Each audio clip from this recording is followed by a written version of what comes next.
Well, ladies and gentlemen, I am glad to see you here. How many of you are here for the first time right now? Okay, all right, boy. Are you in for being persecuted for righteousness? Listen, let me just tell you what we're doing in here. We're talking about 16. Let me get this thing up here. Come on, there we go. Whoops, that says 14. That's a mistake. I decided to give you 2 freebies, so I didn't change that card. But we're looking at 16 different, what I call thought sparklers. Just in the last hour, we've kind of gone through the first 7. And nothing is dependent on what has gone before, okay? These are very ad hoc, at random thoughts that I have shared around the world, actually, primarily with businesses. For those of you that are new, my occupation, I'm a professional speaker. I do keynotes and I do a lot of training for corporations, primarily on leadership topics. But I'm also on the staff of the Antioch Church of Christ in Nashville, and I have been now since 2000, right after I sold my companies. And my ministry there is I travel to churches. I've been at this point to somewhere between 600 and 800 different congregations over the years. And I do 2 seminars. I do the No Debt, No Sweat seminar. It's a Christian money management seminar. We've done that at hundreds and hundreds of churches. People always say, are you like Dave Ramsey? The answer is yes and no. Dave's a good friend of mine. We've known each other for 30 years. We live close to each other, but he and I are different. I think I'm a lot funnier than he is, but also, but I do agree with Dave on a lot of things, not quite as vitriolic about credit cards at all. And what David in most cases offers is the Financial Peace University, which is wonderful. It's a small group study. We have our own small group study called the No Debt, No Sweat Money Boot Camp. But what we've learned is that the dynamic of a church works better towards having a major seminar, a 2-day seminar to kick this topic off. 70% of the people in every congregation are struggling with their money. Doesn't matter if you're a poor or a rich church, that's about where it is. Gallup is telling us that now the number 1 reason for divorce, this exceeds sexual issues or anything else, is money troubles. 59% of all divorces say that they're divorcing because of money issues. Big deal. Christians have been trapped in a very materialistic world, and this seminar is designed to kind of, in a very biblical way, bring us through all of that. So that is one of the things. The other thing I do is a thing called the Leadership Summit. And actually, that is 3 different seminars. The first one, Leadership Summit, at the heart of the leader, the mind of the leader, the attitude of the leader. Leadership Summit 2.0 is the principles of the leader, the practices of the leader, and the preparation of the leader. Boy, my brain just went blank. And then we have Leadership 3.0. But I spend a lot of my time traveling to churches, getting to hang out with people. And by the way, let me just tell you something. This ministry has changed over the years in the sense that when I first started it, Bonnie and I needed some income. I'd sold my companies, and I expected, there were lots of times when we didn't do this, but generally speaking, churches gave me an honorarium for coming. And we had sort of a set honorarium. We've dispensed with that to the degree God gives me the power and the money to do it. If you want to give me an honorarium, I can sure use it. But I don't have one anymore. If you want to cover my travel expenses, I would appreciate that. But I just want to share these messages. I am so given over to this. I believe in it more than I can begin to tell you. And I'm sorry. I'm sorry. I thought there was a question. But to me, this is just an important thing that I love doing. So with all of that said, today I want to step into the final, final 8 of these thought sparklers. And actually, I just did the math. It's actually going to be 9. Because we only did 7 in the first hour. So you're going to get the bulk of this right now.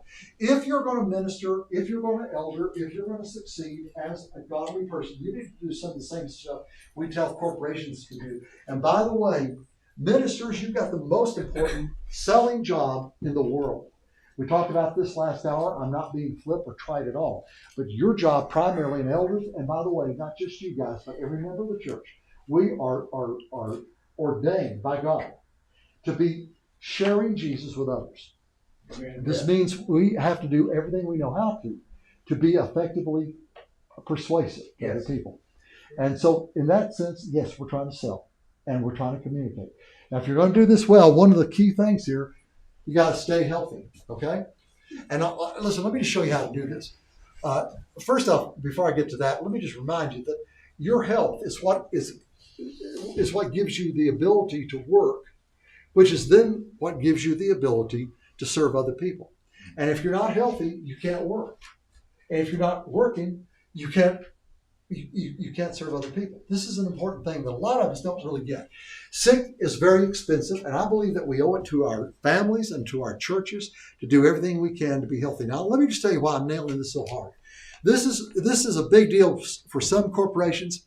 It's not as big of a deal as it was 5 or 10 years ago. Because in these last 5 or 10 years, virtually every corporation of any size has pretty much a mandated program for their people, from the top right down to the bottom, on trying to keep people in shape, because it's a big, big deal. And they understand this. They understand that it brings dollars and cents to the bottom line. Very few corporations are altruistic. Did I say that word right? Mm-hmm. Let me drink some water, because I'm supposed to be professional. Altruistic. There, that was better. But very few corporations really are. Now, Chick-fil-A, that's a big exception to it, and there are others out there. But companies do this not because they really directly care tremendously for their people. They do it because they know that their people being healthy are going to do a lot better job. Well, the same is true in the church. We need to remember that Paul told us that our bodies are the temple of the Holy Spirit. We need to take care of them. Now, I will tell you that I blew this until 1992. In 1992, I was building a business that we'd opened back in the early 70s, and it was going and blowing. I'd worked for many years, averaging more than 100 hours a week. I think we went for 3 or 4 years with absolutely no vacations. Maybe it was really closer to 6 years, I guess. We would occasionally go over to East Tennessee and visit my parents on a long weekend. But that was what it took to build a business. And again, I have some spiritual issues looking back on that as to whether I really did the right thing. I think I overdid some of that. But the point is, it is very tough to start a company, and I was working hard at it. But in the mid-'80s, I started feeling something weird in my arm. I didn't know what it was. Long story short, 1992, I found myself being carted over to St. Thomas Hospital, Nashville, Tennessee. And before they got done with me, and before they let me go, they had done 5 heart bypasses. 39 years old, 5 heart bypasses. And I'm thinking, dude, you better get this stuff straightened up. So, of course, my plan was, I was just going to go out and start exercising, right? I mean, not like I'd ever done that before, but I was going to start exercising. And I remember it wasn't more than a month or so after the surgery. One day I decided, this is the day. So, I pulled on some running clothes. And I didn't want Bonnie to see me because I knew she wouldn't be up for this. But I snuck out and I started running around doing all kinds of stuff that I should not be doing yet. And I came back into the house and I was in the kitchen. And I remember this. Suddenly I looked up and the ceiling began going round and round in circles. I went down like a bucket of rocks. Bonnie saw me. She pushed a chair under me. We got through that mess. But I learned that I wasn't going to fix 39 years of bad behavior in 39 days. I had to have a plan. And at the top of that list had to do with taking care of how I was performing and staying healthy. This was how I reminded myself. That is the file that I used back in those days before everything went electronic. And every few months when I got my blood numbers back, I put in that file. And that file forced me to look at this photograph of my family. Because what I had to remember was this. I could either have that or I could have that. But I couldn't have both. And it helped me stay on the straight and narrow. This is important stuff. So how do you stay well? Listen carefully. This is the most important point of all. If you really want to stay healthy, select your parents carefully. But if you're a little late on doing that part, okay, what are we going to do? How are we going to do it? I want to suggest, and again, I'm no doctor, I'm no nutritionist. I'm simply putting this stuff out here for you to ponder and think about. What I like to do is I like to follow the SEED program so I can see the future. Here it is. I have to sleep enough, I have to eat enough, and I have to exercise enough, okay? And as you can see, I'm 20 pounds over where I need to be. I've been sloppy for the last 6 months. I'm going to straighten that stuff up. I hope. I'm praying about it, and I'm getting serious about it. But the bottom line is sleep is a big issue. America is tremendously sleep deprived as a nation. The average American is getting somewhere between 4 and 6 hours of sleep per night. The truth is, most of us in this room, and it varies, need somewhere between 7 and 9 hours per night. And if you're not getting good quality sleep, you're hurting yourself. Do it right. Get into a cool, dark room. And ladies, I know some of you like it really hot in the bedrooms, but most people like a cool room. Make sure it's dark and turn the phone off. I mean, you don't want that thing dinging all night long. Turn it off and get the sleep that you need. Eat properly. Stay away from the 3 deadly whites. What are they? Sugar, salt, and what? And wheat. Yeah, flour. Yeah, not wheat, flour, I should say. And also exercise. And again, I'm not presuming to tell anybody how to do it, but I will tell you a program that's worked well for me. Try on at least 3 days a week to get your heart rate up to about 70 or 80% of its maximum level. And hold it there for 20 to 30 minutes, something like that, once you get it up there. And how do you know what your maximum level is? Simple. I'm glad you asked. What you do, you put your finger right here. Well, before you do that part, you just do a little bit of math. Take the number 220, subtract your age from that number. That would, in my case, 72 from that number, what would that be? About 148. I want to get my heart rate up to 70 or 80% of 148 and hold it there. Simple stuff. We can do this, and it changes things forever for the better. Number 9. So, do you want to succeed? And again, I'm using this word here, and I even tell my secular audiences this.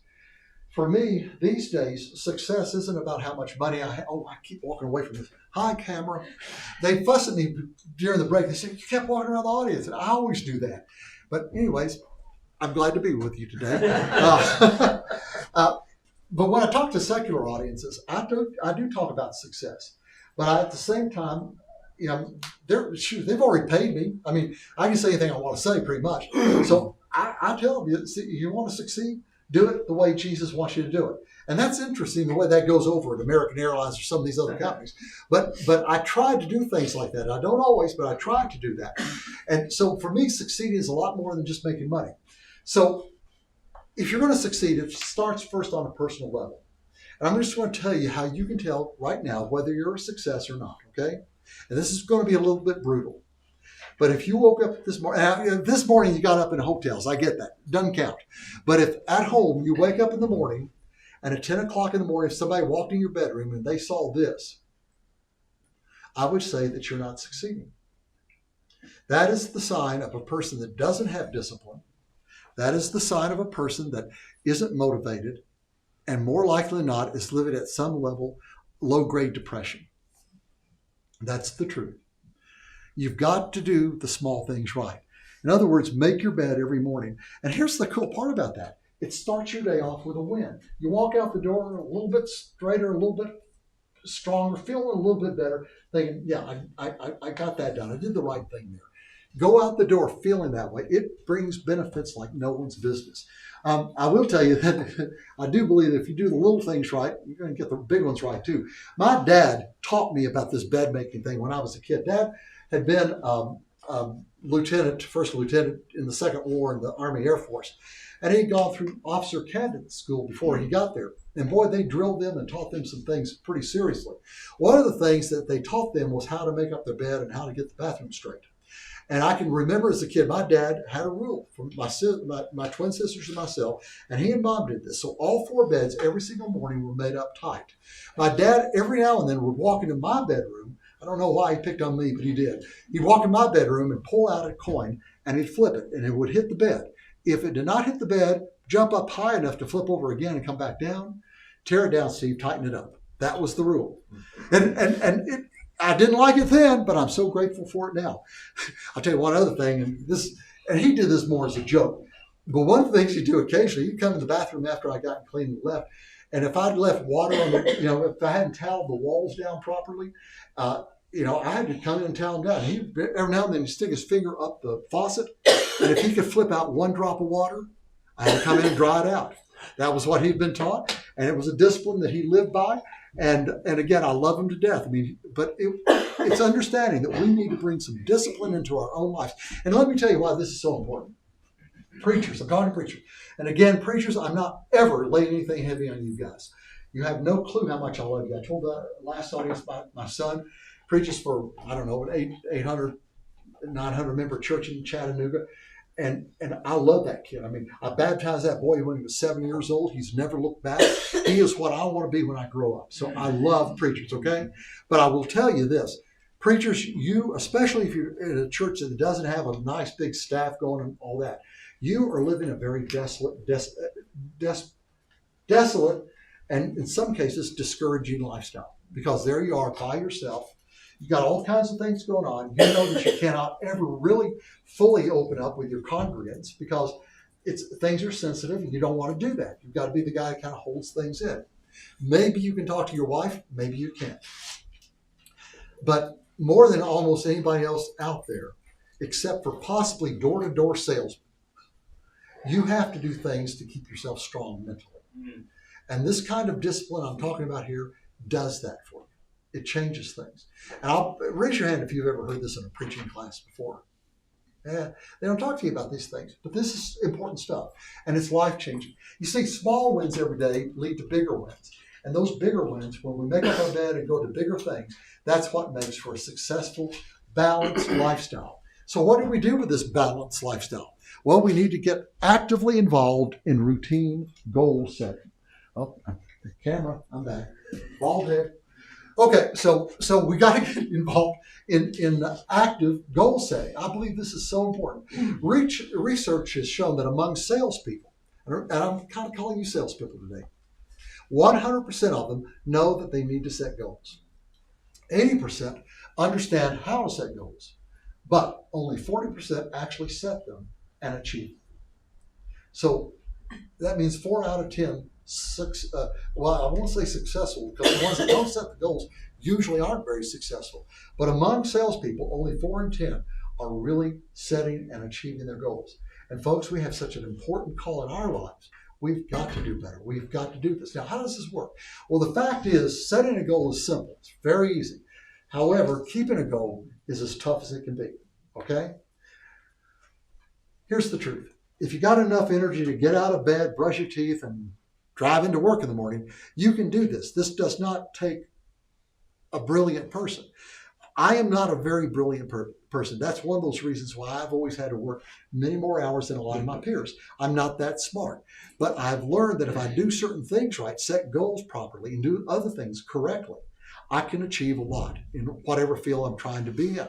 So what a difference a month can make. This is something I learned early on. After I'd had my heart surgery, that was in February of 1992. I was 39. And by the way, let me just tell you, God has healed me. He has healed me. I've had, over these years, I've had 2 major follow-ups. And this disease is supposed to only get worse over the years, has improved in both those cases. Good. Then I had a follow-up last year, a major follow-up at Vanderbilt. And the news was, on my 5 bypassed arteries, which they expected to be occluded, one of them was totally occluded. It was a small one.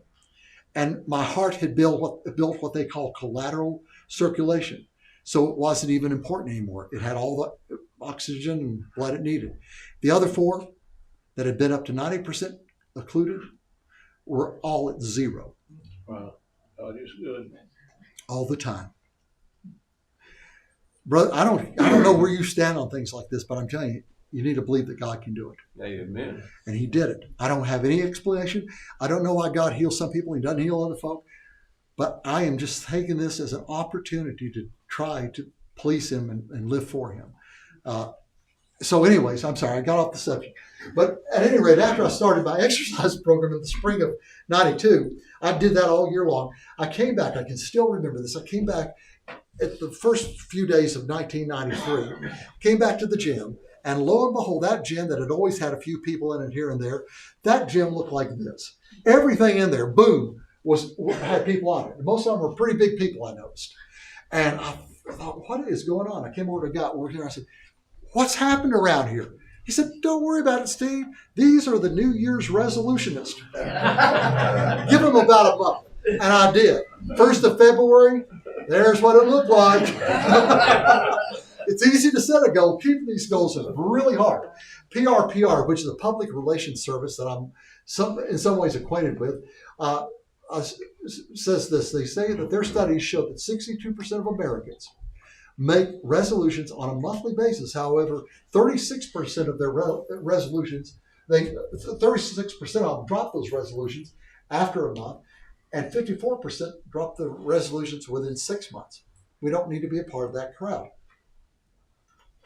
I love Coach Bear Bryant down in Alabama. Remember what he used to say? He used to say the road to success, the problem with the road to success is that it's just filled with way too many parking places. It's easy to get up to a little bit of a plateau. You've all done this. I hope I sure have. You get up to somewhere and you feel like you've achieved, and you kind of get comfortable. And you think you're plateauing. But the trouble with plateaus is they always have a tilt. What happens?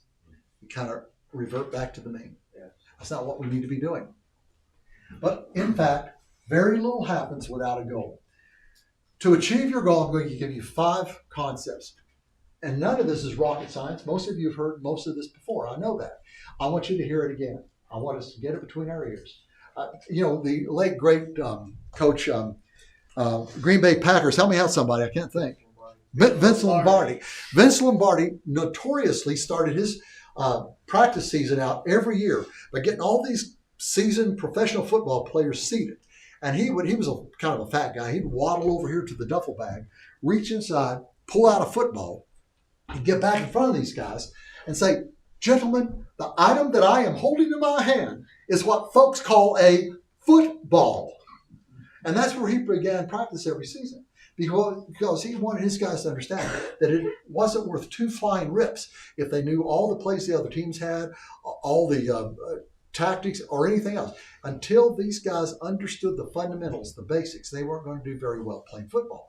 Well, that's the same thing here. So here are 5 very important things. Number 1, remember how to eat an elephant. How do we eat an elephant? Tell me somebody. One bite at a time. We don't set humongous goals. We take bites. Little things that we know we can get into and do. Number 2, doesn't count if you don't put it on paper. I'm going to show you more about that in a minute.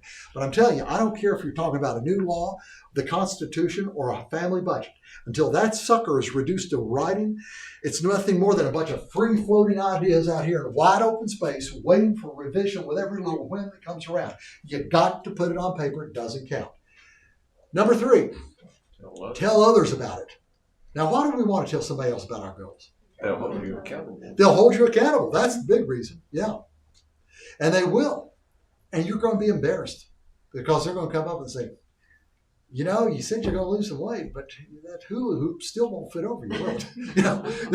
You've got to talk to other people about it. And that is one of the best ways to push somebody on towards their goals. Also, adjust your goals periodically. The goals that you will have at this point in life in 6 months or a year from now may change radically. Don't be shy about changing goals. And also, envision the happy results. That is so important. Keep your eyes on the prize. Look at what it's going to be like. I can tell you, but my first real selling job was in 1970. It was between my high school graduation and my first year in college. I went to work for a company in Nashville called the Southwestern Company. Anybody heard of it? Southwestern Company for way over 100 years has been sending college kids all over the country every summer to sell books door to door. And their directions were you hit your first door every morning at 8, your last one every night at 10. You do not take off for lunch. You put a sandwich in your sandwich bag, get somebody that you're talking to give you a bottle of water or a Coke, and you eat it as you walk to your next house in the day. First part of the summer, I was stationed in a place in Georgia where the houses, some of them are half a mile apart. I mean, it was crazy. And the temperatures were like 140 degrees. And of course, that's nothing to you guys, but it was hot for me. But the thing is, what kept me going, I ended up as one of the top salesmen in the country. But the thing that kept me going is I kept my eyes on the prize. How much money I was going to have when I started college. How many skills I was going to have that my friends didn't have. Those were the things that kind of kept me going. I actually wanted to buy a very nice suit.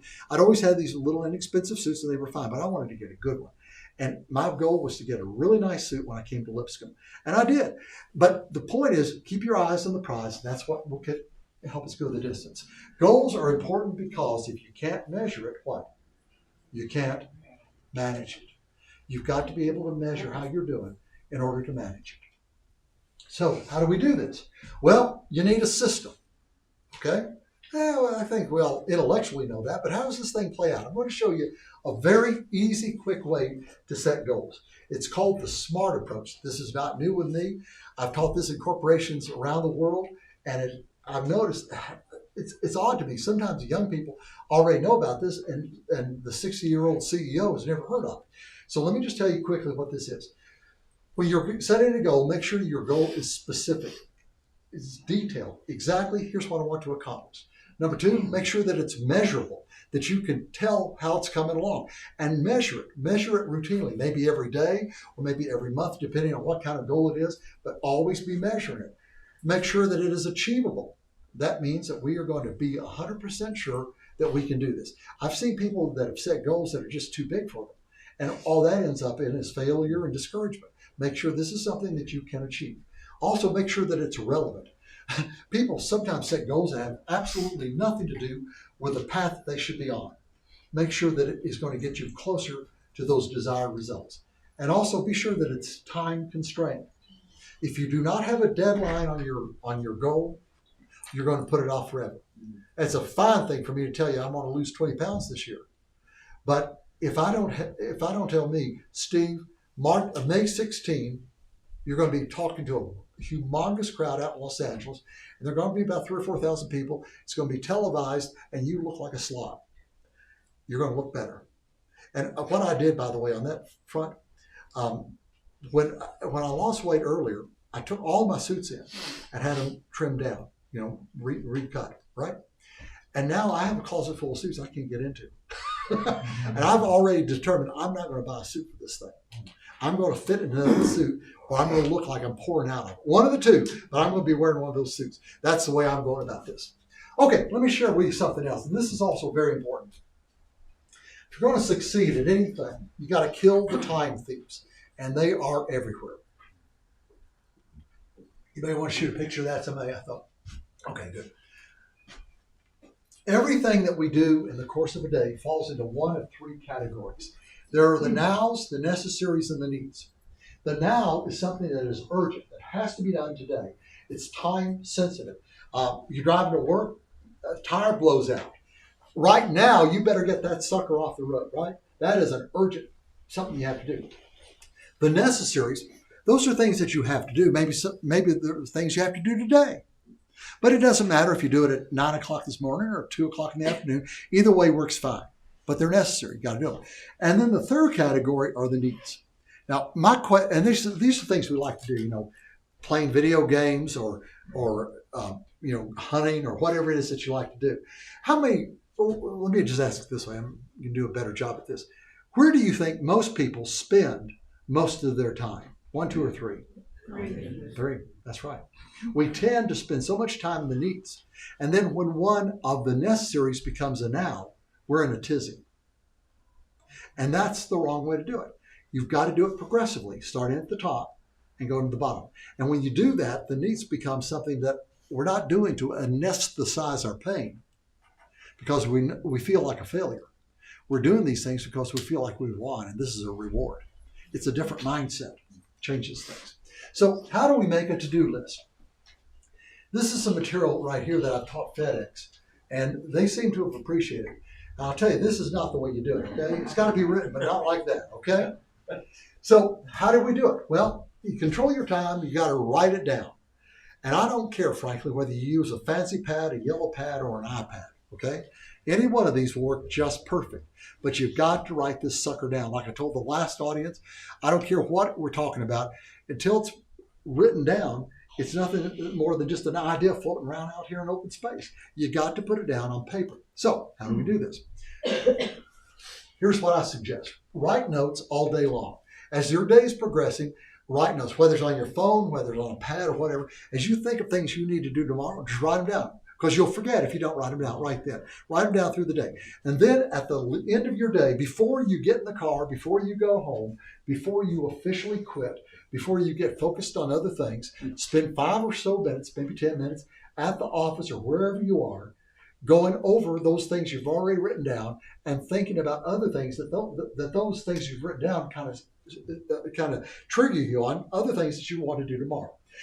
Then write everything down in a list. Now you're going to prioritize it. That means you're going to say, well, this is number one and it's number two. And so you get it totally in order. Because what you want tomorrow morning is when that alarm clock goes off and you're tempted to hit the snooze button. I'm going to tell you more about that in a minute. You're tempted to hit that snooze button. You won't. You'll pick up that sheet of paper and look at that list and boy, you know how it is. You start seeing what you need to do and you're up and you're going. But if you lay in bed and you don't have really a clear idea, it's kind of easy to lay there and play there, just not get anything done. So also you need to do the worst first. This means that unless something priority-wise doesn't have to come before this, you're going to pick out the one job in your list that you least want to do, okay? This is cleaning that nasty room down at the church that's been put off and put off and put off, or making that tough phone call that you don't want to make. You're going to do that first thing in the morning, not at the end of the day. Why is that? It's a win. Say again? It's a win. What do you mean, the wind? Because you don't have to concern yourself with negativity the rest of the day. Buddy, why don't you do this? You're dead. Exactly. But here's the thing. If you get in there and you eat your problems for breakfast, you completely murder that sucker. Steak in this hand, hammer in this hand. You kill that sucker, then you're exactly right. The rest of the day, you're kind of strutting. Yeah, I got that done. I'm tough. I can do it. You may not be saying those things, but you're really thinking that down inside. You're thinking, hey, I can handle anything the rest of this day. And you're feeling good. And at the end of the day, it's a happy moment. You go home to your family and it's great. Or you put it off all day long. And what happens? You got this black cloud over your head the whole day. You're halfway depressed because you know you got it going on. You may not even be thinking about it clearly, but there's something in your brain that just doesn't feel good. And then at the end of the day, before you go home, you know you got to do it. So you go in, you do it, and you get it done. You close up the door. You go home to the people you love the very most in a bad frame of mind. So do it. Do the worst first. And whatever that is, number 5, mark off each task. When you do something, draw a line through it. When I was doing this at FedEx ways back, there was a girl, she was a lady that was in the audience, and she raised her hand, had kind of a cheesy smile on. I said, what's going on? She said, you want to know what I do? I said, tell me. She says, well, sometimes when I do something that's not on my list, I write it down and then draw a line through it. And I started laughing and said, I do that too. And all over the audience, it was the same thing that just now happened. People started laughing. How many of you guys have done that? Yeah, see? There you go. And it makes you feel better though, right? And this is important. You're always wanting to feel as good as you can. And this is a righteous way to do it.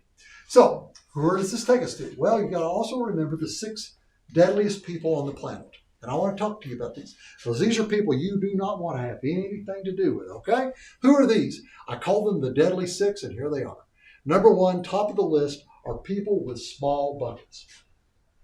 When I first came out of college, my first real job was selling real estate in Nashville, and I did very well at it.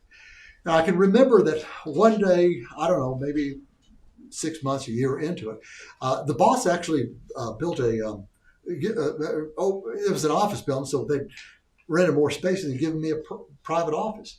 And I was kind of enjoying that. But one day, my boss, Dave Floyd, was the boss, a really good guy, great mentor, came in and said, Steve, come here for a minute.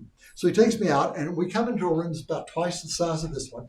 And all through the room are the desk, for all the other agents. And he said, Steve, tell me something. What do all of these folks in here have in common? I said, well, damn, I don't know. They all have noses with mouths underneath them. I don't know. He said, everybody in here has a bucket. And everybody in here is going to try to fill their bucket. But the difference is the size of the buckets. He says, a lot of people run around carrying average size buckets that they're filling up. And when they get full, they quit. They're happy. And he says, we got other people in here that have buckets about the size of a thimble. Doesn't take anything. They're fine. They're done. And he says, we got other folks in here that are dragging around 55-gallon drums. And it's not like they're greedy or overly driven. They're the people that are always seeing possibilities out there. And they're excited about the future and thrilled about what can be done. He said, Steve, never waste your time with these folks. Always run with the people with the biggest buckets. Because you're going to be like the people you run with.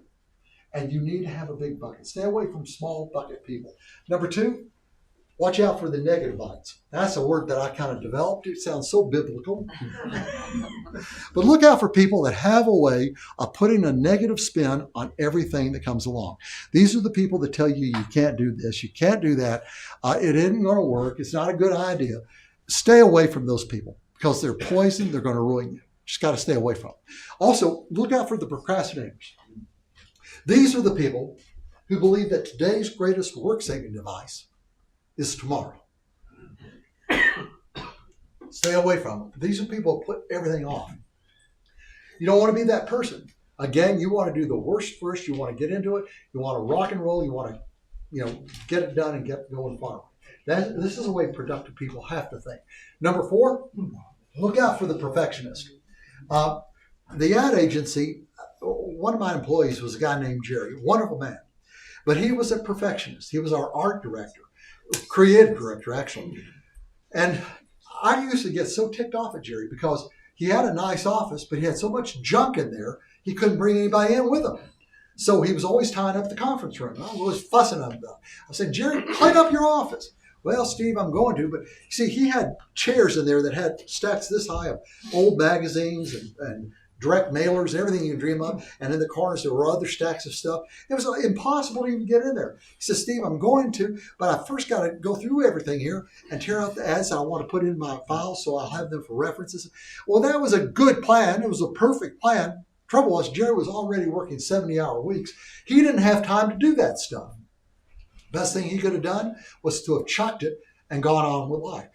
Stay away from perfectionists because they'll drive you nuts. They will make you feel small because they'll tell you all the time that you're not doing the job right.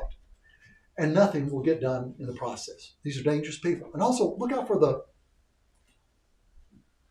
slow starters. These are the people who don't move. When you're at your place of work, and that in many cases is at our churches, you need to be the fastest walking, fastest talking, quickest moving person there.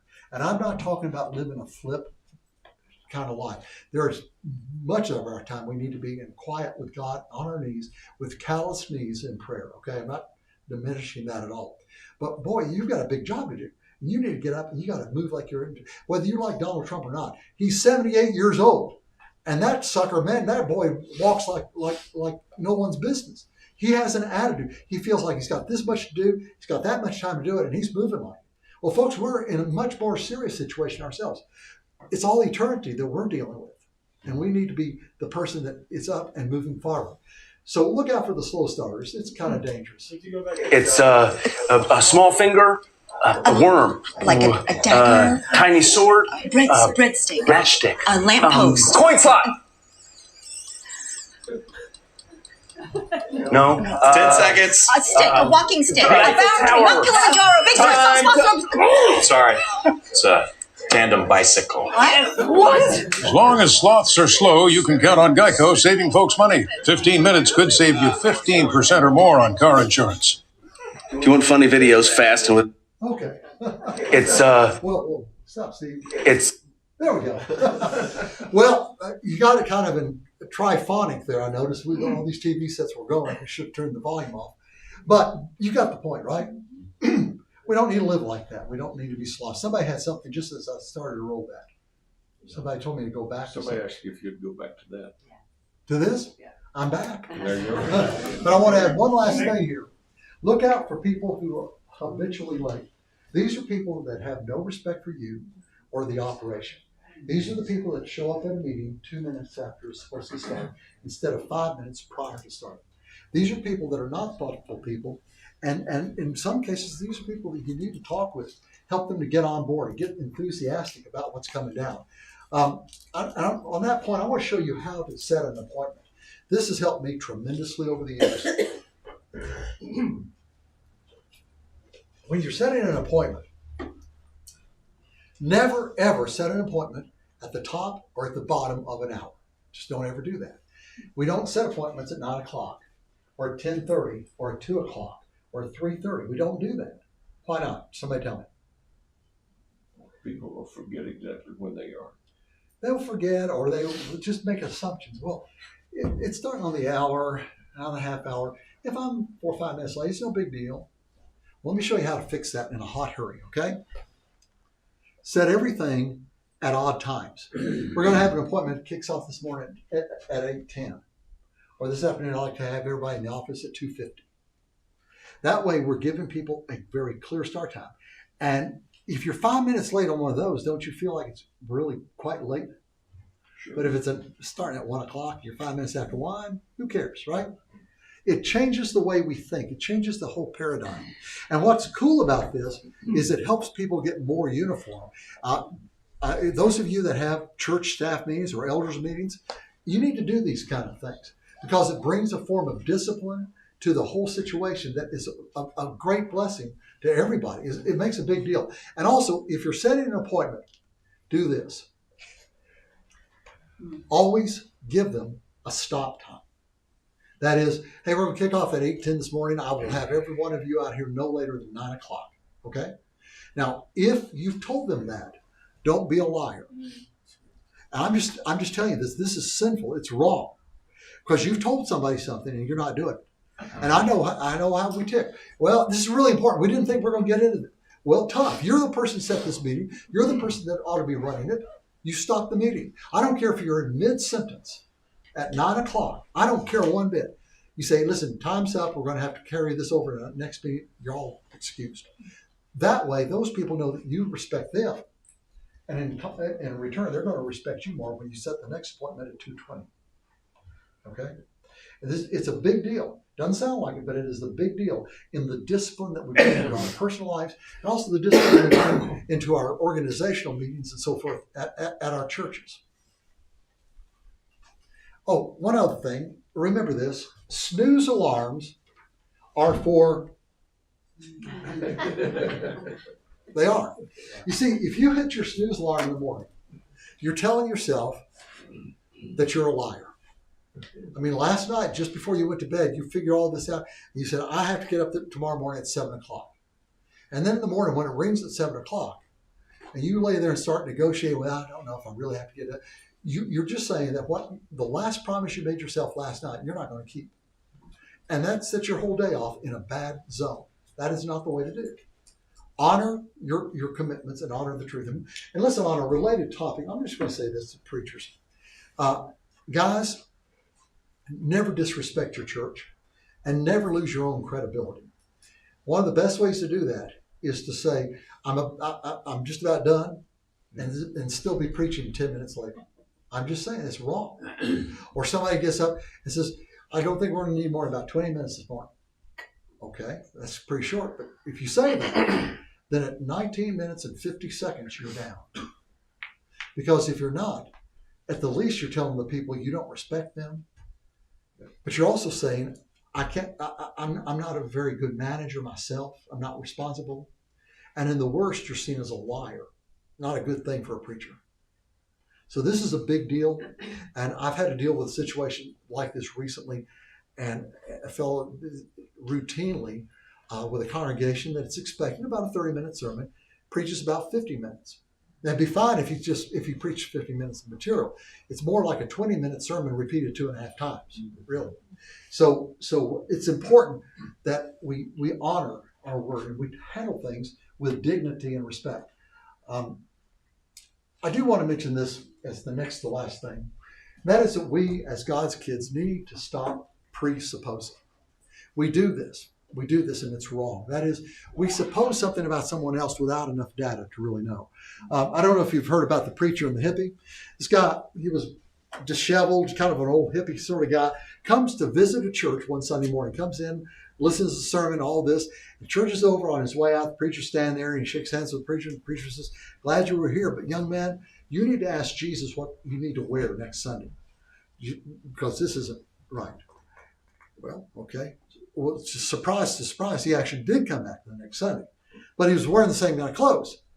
After church, the preacher said, young man, I thought I told you to ask Jesus what kind of clothes to wear to this church. The young man said, well, sir, I did. But Jesus said he'd never been to this church. Just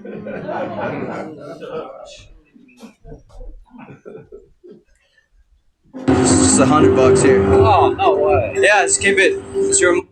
Tell you what, that's going to drive me nuts. Does anybody know how to kill the volume on one or two of these? Oh, yeah, turn that one off. That's good.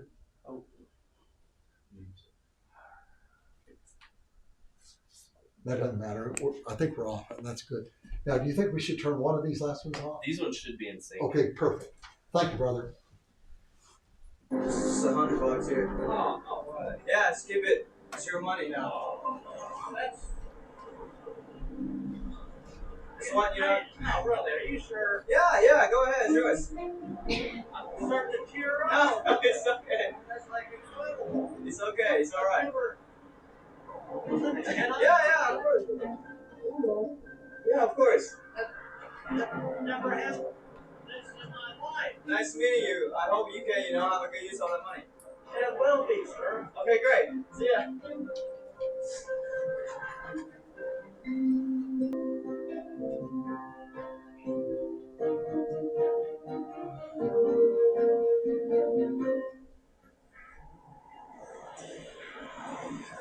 Yeah, just keep filming. Just make sure he doesn't see you. Alright, just keep filming. What do you get?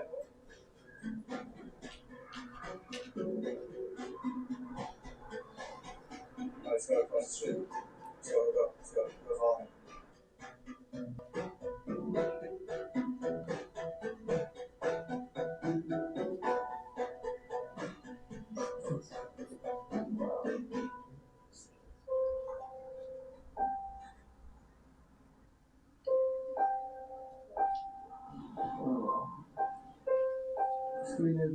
I'm gonna talk to him. Hey, what are you doing here? Actually, come here. I need to talk to you. I was following you the entire time. Oh, yeah? After I give you the money, there's a camera. My camera is right there. You see the camera? Oh, yeah. Do you even know him? Like, No. I feel like I owe you apologies because you went to the liquor store, right? Earlier? Oh, you thought I was going to get all smacked up drunk, huh? I thought you were gonna buy like alcohol or something. Yeah, but there's things money can't buy, and I get a happiness out of what I'm doing. No. Here. I'm fine. No, you just touched my heart. This is another $100. No, this is. I want you to keep it. I'm stunned. I'm stunned. I'm stunned. I don't Like, know what to say. Usually I'm pretty confident.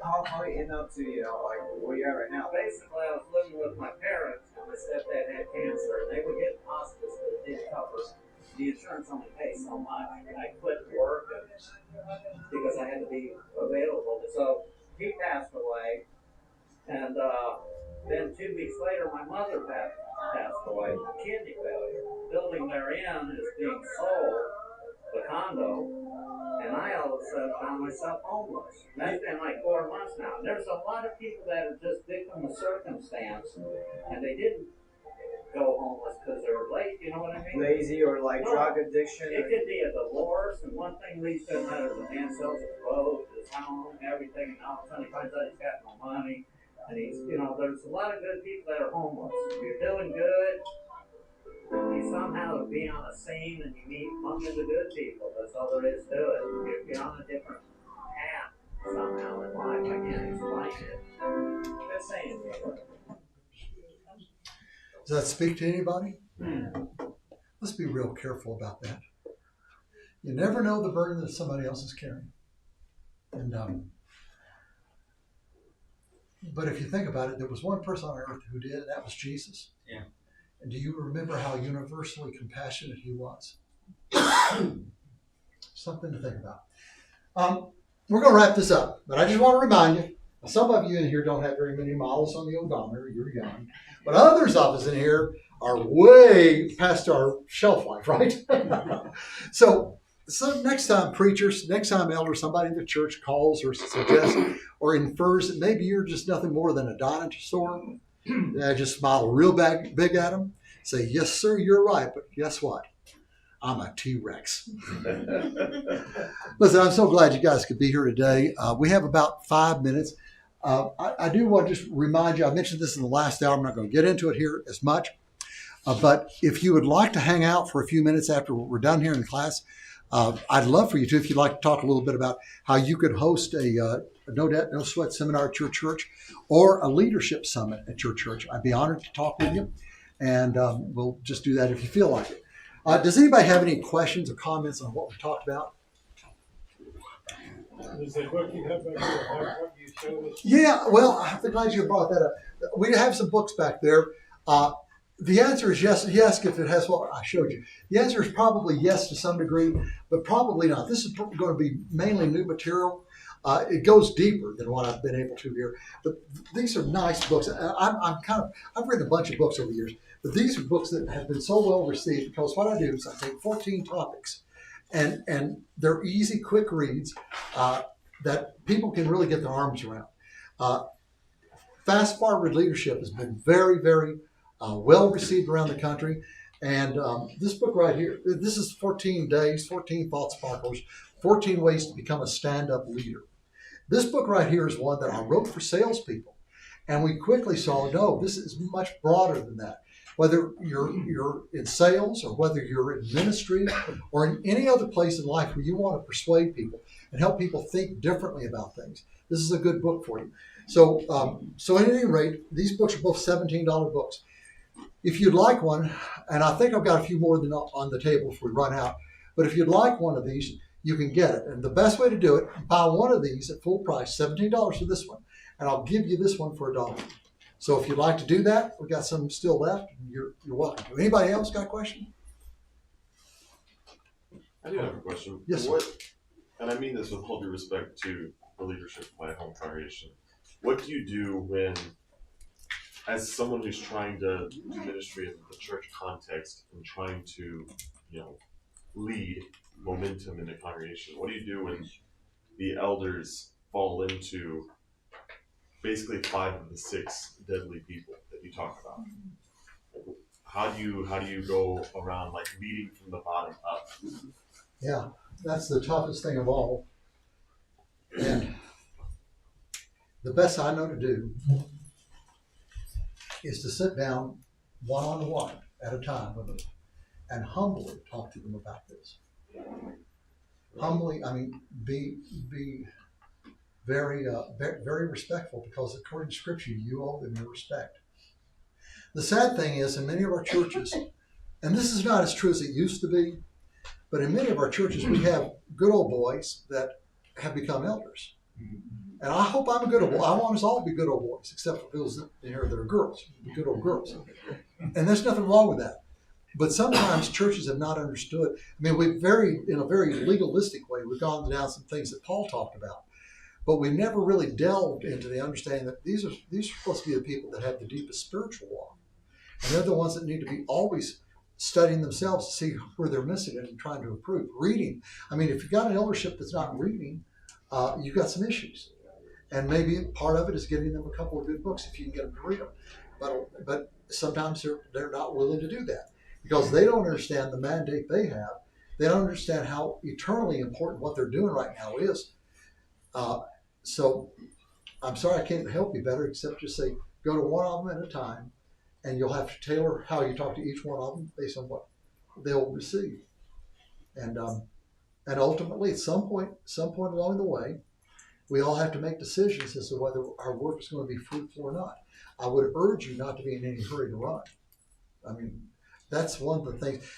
Preachers run way more often. Never run if you can avoid it. You don't hear about doctors and lawyers coming into a city and setting up a practice and then leaving every 2 years and going someplace else, right? Because you can't build anything that way. Well, part of building a church, and it can start from the bottom up, part of building a church is longevity. The longer you're there, and the longer you love those people, and the longer you bring them along and avoid the frustrations that are going to come, the more clout you're going to have. Thank you. Anybody else? Okay. Thank you guys for being here. I love you to death. Let me have a prayer with you, and we're going to call it an end of the day. Father God, thank you so much for bringing us together here. I just pray that you will help us to be people who forgive other people's sins, who sin differently than we do. And God, help us in our church work to please point everyone we can to Jesus. And Father, this one who's making this prayer needs it as bad as anybody in this room. It's in His name we pray and praise you. Take us home safely. Amen. Amen. God bless you guys. Thanks for coming. Hang out if you want to talk.